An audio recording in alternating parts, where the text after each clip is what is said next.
We're live on Facebook and YouTube to hang out and chat in our Luke and Susie Discourse. We have got some really important, significant, meaningful questions to deal with, like the beeping of a microwave. Look, it might sound frivolous. It might sound frivolous, but I think that most of us have certain triggers of our behaviour that beep on a microwave messes with our heads in different ways. We're going to get to that and a whole lot more, including men getting perms, goals that we want to achieve in our life, the length of our trading and whether it's 7 days a week. We've got a whole lot of stuff to deal with in our Luke and Susie Discourse. The Luke and Susie quotable in just moments, and it's talking about insanity. It's Luke and Susie with faith, family, culture. Luke and Susie with you. We're broadcasting from Greece.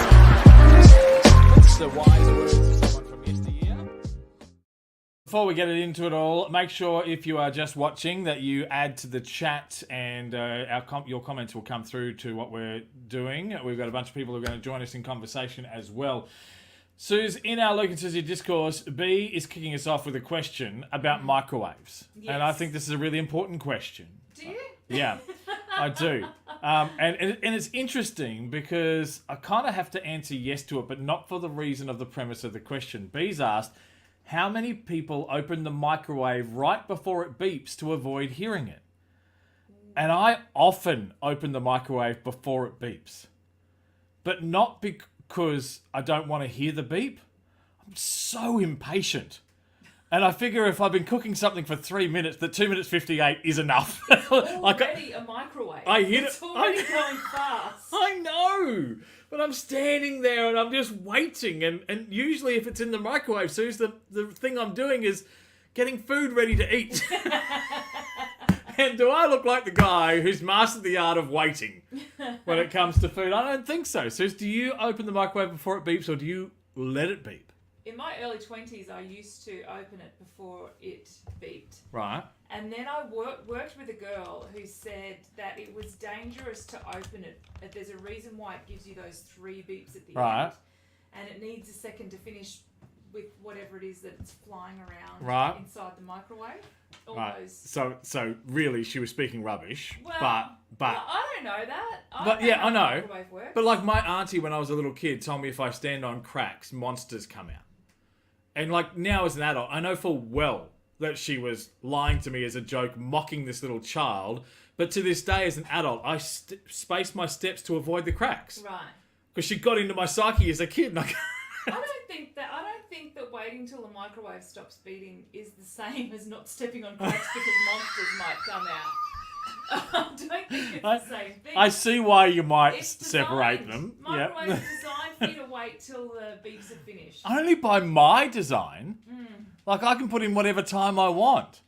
But see, it's funny because if I go 3 minutes and then I open it at 2 minutes 58, if I set it for 2 minutes 58, I'd open it at 2 minutes 56. Like it doesn't matter. I would just impatient. Just impatient. Have you ever microwaved something and then let it started eating it and go, oh, that's actually cold? Yeah, and I haven't let it go all the way through. And then not put it back in. Just go, I'll just eat it cold. Yeah. No, I always put it back in. Okay, all right, fair enough. Tegan, do you open the microwave before it? Hey. Hey. So microwaves for you. Do you let it? I'm having a little bit of a reception issue. Oh, okay. We got a delay bouncing. All right. Yep. We'll come back to you and see how we go. Michaela, how about you? When you open the microwave, do you do it before it beeps or do you wait till the end of the beeping? It really depends. If there is a chance that I'm going to wake somebody up because this is a midnight snack situation, then yes, I will get it before the beep. But if this is just like in the morning making breakfast, I actually try and stack my dishwasher or empty it in those 3 minutes. Yes. So I go for the full experience, allow the beep for that little moment of productivity. I love that. That's so good. The beep is the full-time siren. The game's not over until the beeps have gone. Yeah. And then the beep goes off and I'm like, and that's the dishes done. If they didn't happen in those 3 minutes, they're happening the next day. Basically. So the beeps are your ability to not do work that you otherwise think you should have done. Because then breakfast gets cold. Gets cold. And I mean, what kind of breakfast experience is that? Not a good one. you're like, they go, why didn't you finish the job? Well, there's nothing I could do. The beeps went. Like, what am I supposed to do? Beeps The went. beeps went. The game's over. It was breakfast time. Seriously. I'm not going to have cold scrambled eggs, guys. I'm going Yeah. to have it fresh and warm. Thank you. I love this. This Wait, is, yeah. you do scrambled eggs in the microwave? I do. Do you not know how to do that? No. Okay. This is amazing. It will change your Cooking life, lesson. right? Okay. You get your bowl, ceramic, something microwave safe. I do 2 eggs. You know, you whisk them up a little bit. You do Yeah. a bit of milk. I'd say approximately a 1/4 cup, but I just do a healthy splash. That makes them kind of like fluffy and creamy. Bit of a whisk. And then you can pop a plate on top or you can Glad wrap to cover it. My microwave straight in, 3 minutes. Comes out, ready to go on toast. You're good. That's all right. I like this. Look, Could do it's that. not the answer to the question. Yeah. It's a helpful tip, and I love it, Michaela. Thank you. It's the Like- answer you didn't know you needed in Yeah. life. I Yeah. didn't know I needed, Yeah, and yeah. you just brought it. I love it so much. That's right. Thank you. That's brilliant. Alyssa, do you wait till the end Yeah. of the beeps with the microwave? Well, back in the day of the share houses, yes, you could have major disasters with your co-renters if you didn't pop the door before the beep.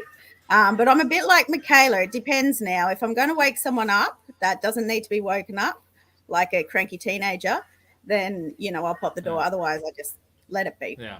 Let it be. See, if at the point where we get cranky teenagers, I will almost let the beeps go off just to provoke them. Oh, Like, that would be, it'll be a deliberate, that'll be the one time I'm like, yeah, I'm letting it beep.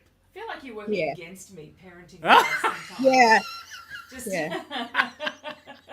Don't be like that, Sue. if you're thinking, how can I provoke Nah. the kids? That's not quite the same Yeah, message that I'm on.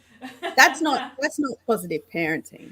No, Thank you, Lisa. Thank it's you. good cop, bad cop technique. See, you get the chance to cuddle them when I provoke them. That's all. No, No, okay. that's you're justifying.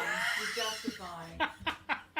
Let's try Tegan now. Tegan, okay, Hey. microwaves. Do you use the microwave very much?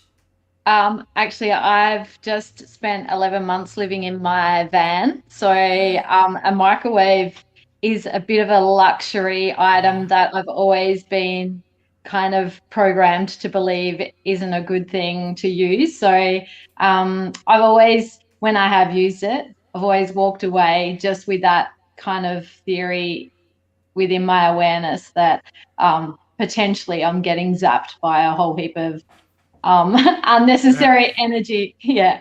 Yes. Yeah. Yeah. Yes. Yeah. See, Luke, What? there's stuff in the microwave No. that's making Yeah. it look so So, intensely. Yeah. Except for I've done some research recently and all the stuff about microwaves removing nutrients from foods and all this stuff because it's actually scientifically not true. I'm not It's worried not about it it's not removing- about the nutrients being removed from the food. It's more like on an energetic level, like I'm super sensitive. Even if I have my phone plugged in on charge and have that on my bed, I can feel it flowing through my body. So yeah, it's definitely a thing for me. Like Yeah. it might not necessarily be for everyone, You but feel it. yeah, for me, I'm Yeah. super sensitive to it. So yeah. Fair call. Yeah. Fair call. I Love like it. Good. I like it. I feel backed by you two. Yeah. Hey, what about Penny? Penny, do you open the microwave before it beeps? Generally not, because I'm a bit of an OCD, purposes of completion kind of person. It needs to have its whole, it needs to be perfect. It needs to finish. However, if it's porridge and it's going to overflow, I will open and shut it until it reaches 0 Right. multiple times so that it doesn't overflow, even though it probably doesn't need it. The only thing I do hate is that it has a reminder beep on it when it's finished and you haven't quite opened it, and it'll beep at you to tell you, oh, you forgot your breakfast. And that enrages me, and I grab it and slam the door shut again. It's the It- microwave. It's strange because see, like Penny and I have known each other since we were quite young. And my next question to you is going to be, how often do you get mad at the microwave? Oh, daily. Multiple times a day. It's better an Don't inanimate beep at object. me. I know you're there. You don't need to beep at me. It's like the fridge beeping at me to say, shut the door. I know the door Yeah. is open. You don't need to beep at me. I actually good stuff. pictured you having that argument with the microwave in my head before we spoke to you. I knew that would be an argument you had with the microwave. Yeah, I haven't changed. something. Well, We in all some ways. grow in some ways, but some I things have grown stay. in some ways, just not in that way. Yeah. Hey, I'm just glad that it's the microwave copying it and not me. That's all. yes. Well, Yeah. don't beep at me, Luke, and you won't copy. Don't. Well, that's see. If Penny was at our house, I wouldn't provoke. I would. There's no way that one. Yeah. Good question from B. Let's go to this interesting, deep reflection. Where before we got to the show, Susie, you went, "Do you have an answer for this one?" Yes. In a way that went, "I'm really struggling to narrow this down or to work it out or figure out what my goals actually are." Yeah. Yes. Our Luke and Susie discourse question that has come to us, which is, what is one non-work related goal that you would like to achieve in the next 5 years? And I found this really challenging because the term non-work related, so much of things all tie into because of what we do and the nature of our life and our work is so intertwined. And so to really narrow it down to non-work related was really difficult to separate those. And achieve. And achieve feels like a different word than do or, like to be a part of. So in the end, I kind of went, one of the biggest things I want to do in my personal life in the next 5 years is to have a month or more where we've got nowhere specific we have to be or have to do, but we travel and caravan, camper trailer, some kind of camping where we're just moving from one place to the next and enjoying the world that is around us. And to an extended time, not just like a week holiday or whatever, but just a period where we just live life on the road. Yeah, I like that. I've written it down. I think it's so Good.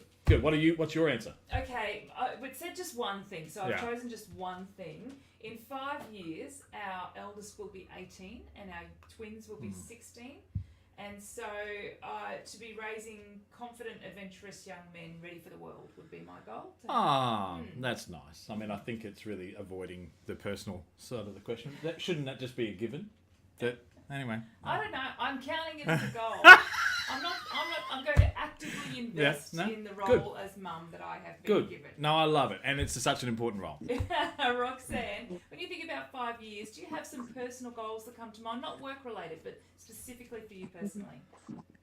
Yeah, I absolutely agree. So many times work just takes over. And it's just recently that I really would like to learn piano, something my mom told me to do when I was young and I rebelled and didn't. And in the next 5 years, I think what that would look like is probably being able to play more than just Happy Birthday and actually play something more interesting. I'd like to achieve that in the next 5 years. So. And is it funny when you think 5 years, if I did a little bit every day or even every couple of days or even every week over 5 years, how competent you could get actually in that time?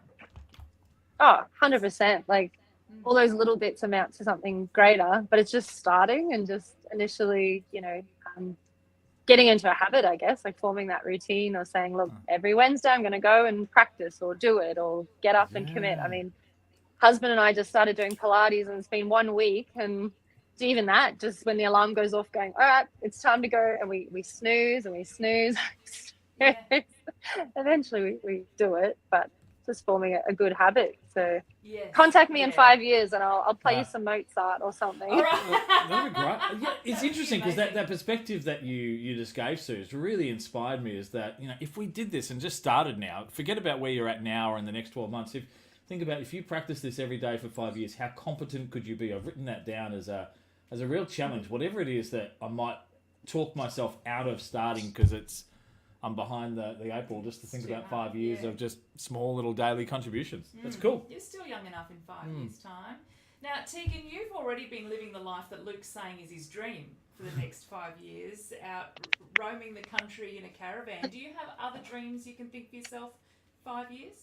Yeah, like Luke, everything I do in life is quite intertwined. It's all like weaved nicely. And I guess there came a stage in my life where like I hadn't set any goals. So I kind of lost direction. And that was the significance of me moving into my van. I'm actually a coach, so I work with clients in guiding goal planning. And I think one of the biggest things I've learned through setting goals isn't necessarily the destination which you arrive to, but the journey that you go on, and setting mini goals, 3 months, 6 months, 9 months, 12 months, 2 years, 3 years, 4 years. The unconscious mind actually only can hold a 5-year goal plan. So, but for me, I remain faithful that that everything that I'm doing right now is already predetermined, and I'm living a lifestyle that is integrated, and everything is just as it's meant to be. And I mean, having a significant other, like a healthy relationship, intimate relationship, would be really lovely. Would be, it's a goal of mine to be with someone who can be a power team, and really continue that wholesome lifestyle. So that's my goal. But overall, my goal is just to continue joy from my heart that can spread among humans in the world. Like, what better goal? Absolutely. Love it, Tegan. Love it. Lynette, let's go with you. Non-work related goal that you want to achieve in the next 5 years, what would it be? For me, it would be to drive to the top end of Australia. I've done the tippity top. The very, very tippity top. So to achieve that, Brett and I, we've just done a trip to Cairns. We drove to Cairns and spent some time there just to see how the kids would travel, because obviously with kids, you want to make sure that they're going to be okay. So we took 2 days driving up and 2 days driving back, and that went really well. So the next part of the plan is to go and do some more four-wheel drive training, because a lot of the tracks are four-wheel drive. So we've got that planned for December, and then we'll start planning for the top end and driving all the way up. So Cape York, is that the goal? Yep. Yep. I've got a friend who's just done it with her children, and it's just stunning. Got a photo with the sign. It's the very top of Australia. That's a beautiful goal, and I love that. Yeah, that's good. It's an adventure that I think what I like about it is that it's easy to say you've done it or you've not done it. You've ticked it off or you've not. Like, it's tangible. Roxanne, a non-work related goal for the next 5 years. We just did Roxanne. Sorry. Yeah. Forgive me, Suze. Let's go, Alyssa. Oh, Megan. Have you got a goal for the next 5 years, personally? I do. So I've wanted to create a life, though, where life isn't dictated by work. So it's comfortable. I don't feel like I'm in the rat race. But one of my goals, because I turned 40 this year, I wanted to have an adventure. 40, we made it. I want to actually go dog sledding in Yukon and see the Northern Lights. So that's probably my most selfish thing that I want to do for myself. Other than that, I just want to keep creating a harmonious life where my kids are priority and I just keep doing what I do. So we just heard from Lynette before talking about her 5-year goal, and she's broken it down into parts. They've done a bit of a tester trip. They've seen how the kids go with travel. They're going to do some more training in four-wheel driving, and then they're setting their plan. Do you have yours broken down into how you're going to get there? So I need to book the holiday. Book ticket. Once I pick a date, it's great. Well, but no, I have a few things. So I've got to make sure that my kids are happy in school, and I take care of them, and finish building my house, keep establishing my property. So I'm building hopefully a self-sustainable property. So that's one of my lifetime goals. And just continue with community engagement and things that I do, and that generates an income. Love it. But I love doing that sort of stuff. Yeah. How old's your youngest child? She's 10. 10, great. Going Fantastic. on 30. What you could do is to rehearse for the dog sledding in the Northern Lights is maybe buy 8 chihuahuas and then harness the 8 chihuahuas together and get your 10-year-old in some kind of a go-kart kind of vehicle and just start practicing. What, Susie? I could. I could. Yeah. Yeah. What a There great is actually. Yeah. Yeah, there is actually a group in either in Toowoomba or near Brisbane, and they're husky like sledding teams, and they go through I don't know different tracks. I think this is amazing, but yeah, it's just That'd be great. been a dream to go dog sledding, see the Northern Lights, bucket list type thing. Let's face it though, most people are like really interested in that 8 chihuahua thing. Like that is there's a dynamic to that I think really fascinates most of us. Right. 8 huskies, sure. 8 chihuahuas. There's some personality there, is all I'm saying. Okay, I'll take it. We're just going to leave you to it. I like the tone from Melissa was almost like I'm going to respond, and then eventually she went, "There's no point. Let's just let him go. Let him go." Yeah. Our next question for our Luke and Susie discourse we're going to dig into is one that I may have experienced the answer of, yes, I have done this. And I've got some interesting experience from it. Mm-hmm. The question is, should men get perms? Sue has asked this question. And as a teenager, I did get a perm. And let's just say, I just think guys should rock whatever hair they want to rock. Yeah. And now, I think it's very difficult for me to get the soul glow on with I've got some receding patches. I wish I could just you could perm it. Just completely perm, but it would just be, with too many sort of missing patches of hair, it could be a little bit awkward. Yeah. But I just think if you want to rock a perm, rock a perm. I don't let culture and stereotypes of men don't do that get in your way. I streaked, I permed. Maybe that's why it's all fallen out, because my hair got sick of me. Suze, do you think men should get perms? Yeah, if they want to. I spent 5 years working with a man who I only discovered at the end of working with him that he'd been getting his hair permed the whole time. Oh, really? I thought he naturally had curly hair, but he doesn't, as it turns out. Because it's quite a shock. I don't know many men who either I don't know that they get perms or that they like that are open and comfortable to share. Mm. But I find it interesting that we can have a culture where it's so don't bat an eyelid at a female getting a perm, but do at a guy. Does anybody get a perm these days though? I don't know. It's as common. We've got all these devices that we can create whatever hairstyle we want whenever we want. I don't know. What do you reckon, Michaela? Should men get perms? Look, as a curly girl, I'm a fan of curls on anybody.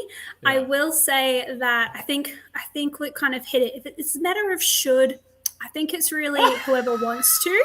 It's like if should or shouldn't, kind of not the point. Yeah. If you want to do it, if you want to make it blue, if you want to make it stripy, if you want to make it rainbow, like knock your socks off. I mean, that's a lot of chemicals in your hair, but that is completely your own prerogative of the perming situation. Yeah. Do you think Sue is asking us for a reason? Like, is she trying to say yes to it? Do you reckon it's she wants a reason to say no to a perm? Look, I would say yes to a perm before I would say yes to a mullet. The fact that those are coming back in is really not my favorite thing. That's a good point. If it's a perm or a mullet, I'm gonna say get a perm and you can make it blue as well. Like just go all in. Yeah. As long as it's not a mullet, we're fine. Yeah. See, I got a perm when I was in high school, and so I remember walking through high school and a senior. I was thinking grade 9 at the time. A senior went and stopped me and went, "Oi!" And I stopped and looked at him and went, "Do you have a note for that hair?" I just thought that was a really great line for someone to spontaneously. But see, when were you in high school? Like, perms were a big thing once upon a time. But through school, like, I got a lot of rubbish for being curly and froofy and all that kind of stuff. So it's got to be like the age as well, the time and the fashion. And if it's not, maybe you're setting yourself up for a little bit of teasing that you don't really want to risk if you don't have to. Some of us are comfortable standing out in the crowd. Look, you got to embrace it sometimes. So, and anything to make me center of attention, Michaela, I was down for. Penny, should men get perms? I think if a man wants to get his hair permed, he should get his hair permed. I remember your perm. I probably didn't have that opinion when you got your perm. But I have grown and changed in my judgmental attitude. And if I can cut my hair super short and do whatever I want to it, why shouldn't a man be able to do exactly the same? So I might not go for it, but not everyone's going to like my haircut. Yeah. So I think absolutely it's your choice, it's your hair, and if that's what you want to do, you should, people have all sorts of different, it's an expression of yourself, and why should you inhibit someone from expressing themselves? Yes, I think I like that. So you would have been witness to most of my hairdos that most people would say that probably shouldn't have been You done were in public. expressing yourself. Yeah, I was. And I think that's a really good point. And it was an expression of my It's part of your creativity and my identity. difference. Yeah. Yeah. And so when it started to fall out, I struggled with it. But I remember I had an eyebrow pierced and my earrings pierced, ears pierced, and one workplace asked me to take them out. And so I just did, because I respect leadership and I don't. And someone said to me, but that's who you are. And I said, it's not who I am. It's just a piercing. It's an expression. Yeah. It's a way that I'm communicating who I am. I'll just find a different way to do it. That's okay. Yeah. And I think, hold loosely to those expressions, but understand it's okay to express it. Yeah. It's good. Absolutely. That sounds good. See, this looked like a frivolous conversation, Susie, but look where it's gone. Mark's come into bat with Michaela saying perms look better than a mullet. And online, we've got a message through from Tegan as well saying stay natural. So seems to be anti-perm over there. Let's go, Lynette. Do you reckon yay or nay? Sorry, hang on a second. Before we go to Lynette, we got a perm do that producer Sammy's put up on screen here, and it's almost here's the irony. It's pretty much a perm mullet that's on the screen right now, and I think that has taken two atrocities. That I think a perm by itself is fine. The perm mullet I'll tolerate, but a perm mullet, Suze? Jeez, that's a big expression. It's a big. Lynette, yay or nay to men getting perms? I prefer that permed mullet to a normal mullet. But Yeah, each to their own, right? Yeah. As long as it's not hurting me, I don't care what you do. Okay, define hurting you. Causing me pain. If your husband came home with a perm. My husband has a beard, and I hate the beard. Right. Have I stopped him from having the beard? No.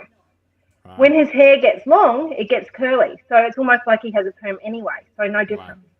Right. So you haven't endorsed it. You just No. haven't. But I also haven't shaved off his beard in the middle of the night while he's sleeping. Yeah.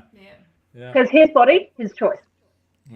All right. Yeah, that's what our 11-year-old says. Yeah. Body, my choice. That's what he says when he doesn't want to do cleaning. My body, my choice. Go to bed. Yeah. Or have a shower. Or do anything that we want him to do. Yeah. He's very progressive, our 11-year-old. So that he knows how to work the system. Producer Sammy, should men get perms? What's your thoughts? Sure, why not? I think as Susie said, for certain guys it looks great, and I probably agree with Michaela. If you are not the type where it looks great on, then you're probably just finding yourself up for some teasing. But stick out in the crowd. It's all good. You do you. It's fine. You do you. Yeah. That's good. I think we've solved the world's problems here in just a few minutes. In our Look and Susie Discourse, the next question that's come through is an interesting one from Liz. Yeah, harkening back to older times, it seems. Ye olde times. Well, actually, it's some more modern times. Some European countries are making a change back to not having Sunday trading to help facilitate families to have more time together because we've got so busy and there's so much going on. And so the key question is whether or not Australia should do this. Should we go back to no Sunday trading? Let's get some thoughts on this. Suze, before we do, what do you think? It's tricky because I grew up in a time where most Sunday trading wasn't happening. Yeah. I worked at a news agency, and so I would work Sunday mornings. And so there's an extent to which I like the idea. Yeah. However, with it being one of my days off, I really want access to all the shops and all the services when I'm out with my family. Well, this is it, isn't it? Because I went through this when I sat on this question. I went, in philosophy and principle, absolutely, let's take it away. And then I thought about what I couldn't do That's right. that I rely on Sundays for. I want Australia Post and the Department of Transport open on Sundays. That's what I actually It's want. already painful enough when you think, I need to go to the bank or I need to go to something, those few things that typically aren't open on Sundays. And you go, oh my gosh. It's so hard because it's almost like Sundays because of stopping that as the only day that you've got time to think about some of this stuff, and then you can't do it. But I mean, in principle, I'd rather be inconvenienced and have the right cultural principle. So I guess I'd say, yeah, I'd like it if it went there. You'd like it to but go I'm not. back? But I'm not going to picket for it. I'm not going to be standing in the streets holding up a sign. Shameless plug from Daniel says, "No way! I need my Dirty Bird KFC feed after church." Yeah, there's some things that should not be taken away. Tegan, Sunday trading. Would you like to see in Australia it be removed again, or not? Maybe we could make it so that it's just men who get their perms on a Sunday. Yeah. Men's perm, but, good.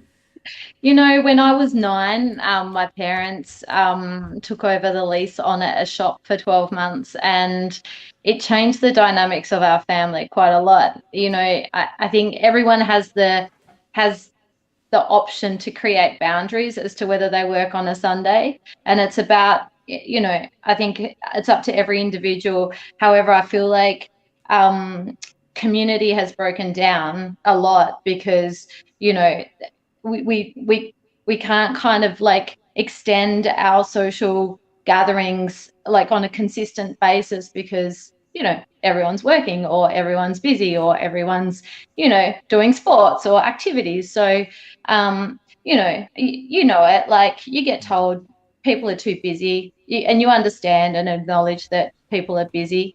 But I feel like maybe having that one day a week where we are all able to be available for a deeper community, deeper interactions, and then all of a sudden being busy no longer becomes an excuse, you know. Yeah, you've tapped right into actually the language that I love there, Tegan, and that is community. And you're right. If we think back to even when we were younger, how easy it was to get together with the neighbours and do things on a Sunday and that playing in the street. Whereas you're right, there is a little bit of breakdown, and I wonder with you whether adding more trading and this working all over the place has actually contributed to that community breakdown. That's a really good perspective. Definitely. And I also think, like, if you look at you know, I'm not big on religion. Like, I'm not big on, like, you know, rules in everything, like, and religion is rules to me. Like, it's you know, but if you look at groups that meet like on particular days a week, and that's their solid kind of group, that community comes forward. Now, if you've got people who are like a part of the idea that all the work you can get, or like I need to work, comes into play, then all of a sudden you're distancing yourself from the ability to be available to that community. And I feel that's a real breakdown in society, in communities. Yeah, it's a good one. A Mark on the message says, from a worker perspective, I used to work on Sunday, which was bad because I would miss the Sunday morning church. Going to what Tegan was saying, that community gathering was important to Mark, and he was missing out on it. But interesting perspective there. Roxanne, do you reckon we should go back to having no Sunday trading again back here in Australia? Yeah, it's an interesting one because, like, it's, you know, the tension between community and consumerism, but then there's also boundaries could be put in place. I know for us, we just say Saturday, it's a day of rest. Like, it's a day where we don't, you know, appointments or we're running around or anything. But then I need to be more organized during the week and do these things like go to the Department of Transport or the post office on my lunch break. So there's a slight inconvenience, I guess, but we're so adaptable as humans that we will find solutions. So my answer to this would be yes, because I grew up in a time where there was no Sunday trading, and I have many, many fond memories of barbecues with friends and families and playing games in the park and just really cool, like, strong relationship building times as a child. Whereas I don't have kids yet, but I sort of wonder how much are kids missing out on just that downtime, just that quiet, just hanging out with friends and family as opposed to rush to the shops. And I suppose it also breeds a bit of a consumeristic mindset that we've always got to be shopping or buying. And I fall into that trap too, because I go, well, the shops are open, must mean I need something. I would say yes. Yeah. You know, so I would say yes. One day would be great. Yeah, I like that because you're absolutely bang on. If shops aren't open on a Sunday, we find a way. We are adaptable people and quite clever actually when we need to be to get done the things that we need to get done. It's funny because I think in the midst of the conversation, I've almost formed a different opinion on it now, and I almost think that no, like leave it as it is. But understanding the value of what we're saying is the need to switch off from this part of our life. But the thing that struck me is if we are still gathering in our faith communities on the Sunday, then the pastors and the people working at those gatherings are working.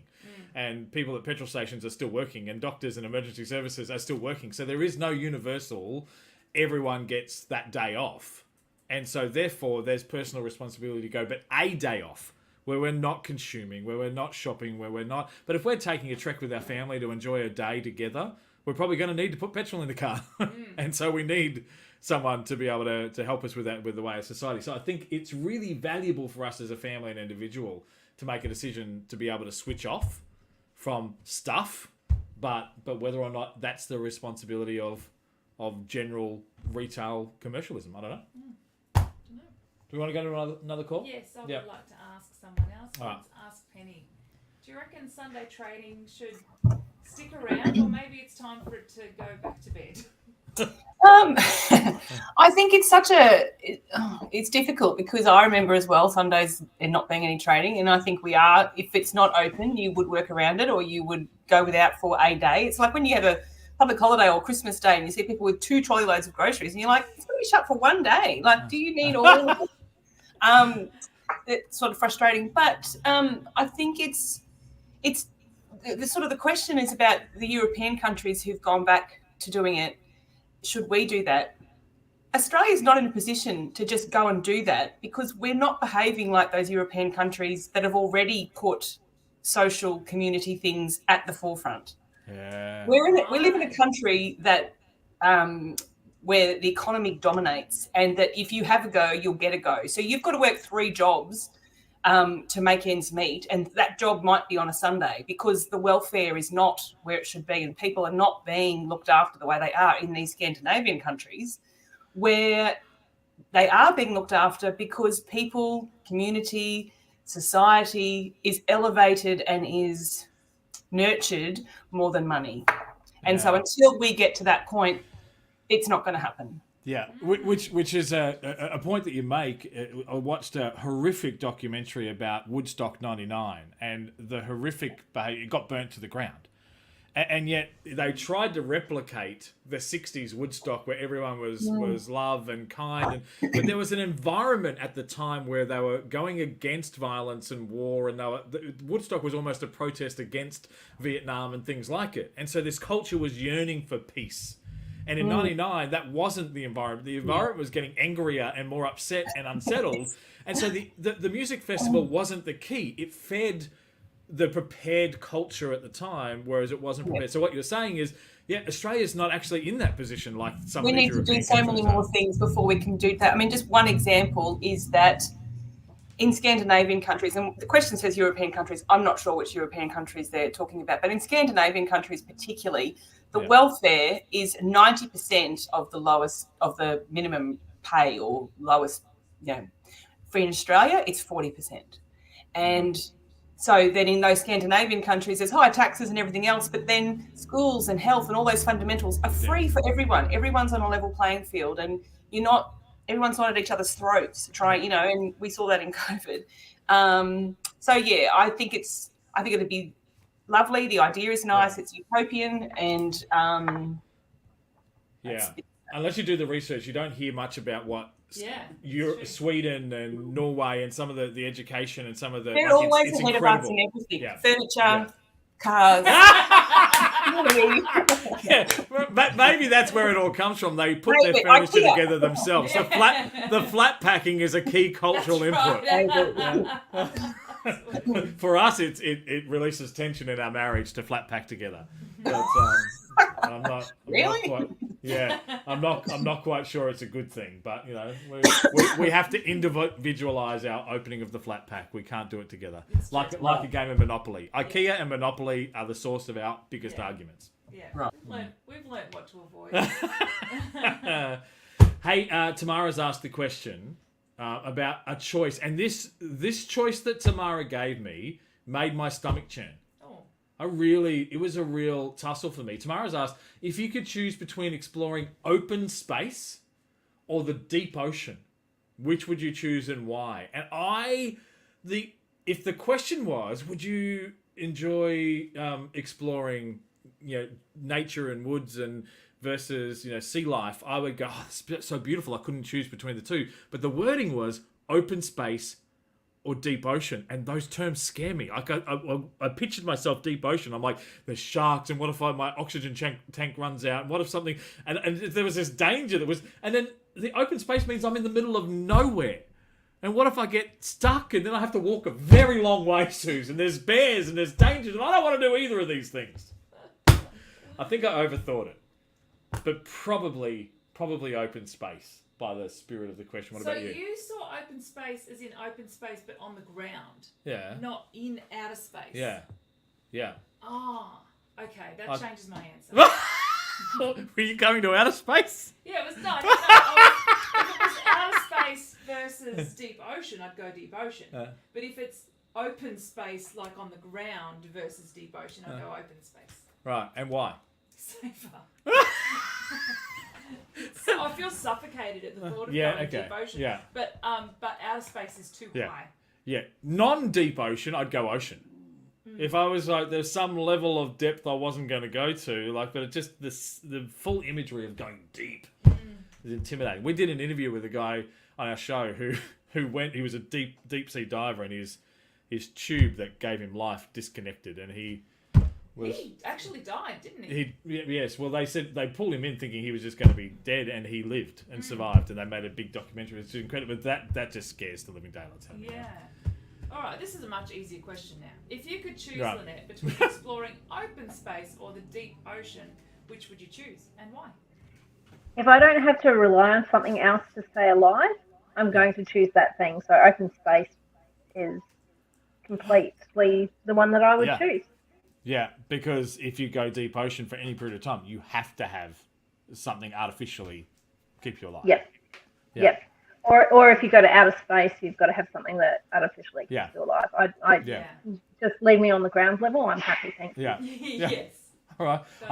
I do like the idea of living off the land just in a natural state. Yeah, that does seem like a nice way to be, which is actually what Alyssa is working towards. So I'm going to assume I know Alyssa's answer, but I'll ask it anyway. If you could choose between exploring open space or the deep ocean, which one are you going to choose? Oh, of course, open space. So I used to be a forest ranger, and I was in heaven, just bushwalking all day, But in regards to deep ocean, back when I was a teenager in the Stone Age, there used to be a submarine at the Maritime Museum down in Brisbane, and we went in it, and I just started freaking out. I could not handle even going in a few levels. So I know that if I had to go in a submarine of some sort, no, I couldn't do it. But I love open space. I feel at one in nature. It's like my happy place. So definitely open space in the sense of being on land, not up there. It's interesting because I would be intimidated by the submarine, but I would love that experience. I'd love to go deep. Would you? Yeah, but that more than the diving. The diving, I just feel way exposed, whereas the submarine, I would feel less exposed. I've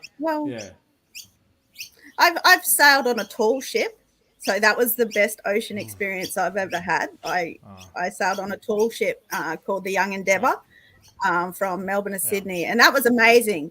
But I remember we had a swim. Well, we were supposed to have a swim in the ocean somewhere off, I don't know, Eden. And I was like, nah, I'm not getting in the water. I can't do it. But they were all just swimming in the ocean. It was amazing. You have such a fascinating life already. I just wanted to talk more about it. One of the things I've never even shared with you, Suze, is that I did get intimidated when we went on a cruise ship. When I stopped and thought about when we were out and we looked in 360 degrees and could not see anything, that freaked the living daylights out of me. Yeah. Like how far away from anything that I could put my feet on that was natural. Just And if something scary. happened, would you know which way to swim? Like, Have do you no know idea. which way the sun's going? Should you be swimming that way or that way to find land? I would have no idea. I would think I'm probably pretty buoyant for a while. Big guys float. But I'm also good food for the sharks. So I'm not sure I want to be me in that situation, Suze. Maybe not. Michaela, would you want open space or deep ocean? If you could choose, we're sending you somewhere. Which one are we sending you to? Yeah, look, if I've got a guide, someone who knows where they're going, what we're doing, what we're looking for, and how to handle situations, I'd be comfortable in deep ocean. That's fine. Yeah. But if you're going to drop me in the middle of nowhere and be like, good luck and just see how I fare, I'm absolutely going to go open space on land because at least that way, like you've got a little bit enough of a know-how to be able to go, all right, the sun's there, that's east, so we're heading this way, or be able to just, there's a bit more safety and a bit more assurance. There's landmarks. You can at least figure something or other out. But deep ocean on my own, completely unprepared, no. Thank you. Strong no. Thank you, because you've just given me what's the difference between deep diving and submarine. Submarine, I can still talk. Can you imagine me spending a long time underwater with one of those oxygen things in my mouth, and the only way I can communicate is... That's going to run out at some point. I would try. You would try and talk about it. Michaela, you were like me, though. Initially, you thought it was outer space versus deep ocean, right? Yeah, I did. I was very confused. But that's okay. So when it was those two, which one did you choose? It was deep ocean because to me, deep ocean, at least there'll be some semblance of a landmark again. So whether that's a cave, a rock, a sea creature, some sort of ocean debris, something has happened. There'll be some sort of way to have direction and know where I'm going. But if I was in the middle of like open outer space, like one thing, I'm not going to recognize anything I'm looking at or even be able to surmise what I'm looking at, but the sheer vastness and openness of it and just not knowing anything at all, I think that would not only like terrify me, but I'd probably go a little bit insane of you just end up going in circles and you'd never know. Yeah, but so if you encounter in the deep sea ocean a shark, you know that shark is likely to want to eat you. Versus if you encounter an alien, they could be good, they could be bad. We're undecided in our movies.